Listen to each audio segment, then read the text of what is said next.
Светлана, очень интересно, что вы упомянули тему про язык и храп. Как себя избавить от храпа? Просто замучил, сил нет. Храп. Ну да, такая неприятная вещь.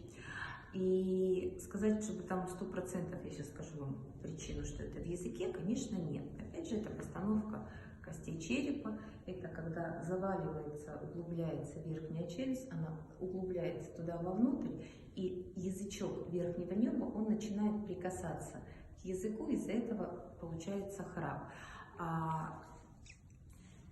Одна, скажем так, из самых распространенных причин – это отек языка. Да, я про это говорила. То есть язык, казалось бы, вот он у нас здесь и работает 24/7, и на видном месте вы попробуйте его помассировать.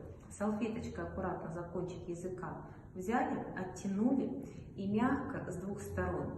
Чем глубже, тем лучше. Помассируйте. Тогда застойные явления, отечные явления вокруг языка уходят, и верхний язычок, он не так будет доставать уже вашу дальнюю часть языка, и в большинстве случаев храп уходит. Только это нужно делать каждый день и регулярно.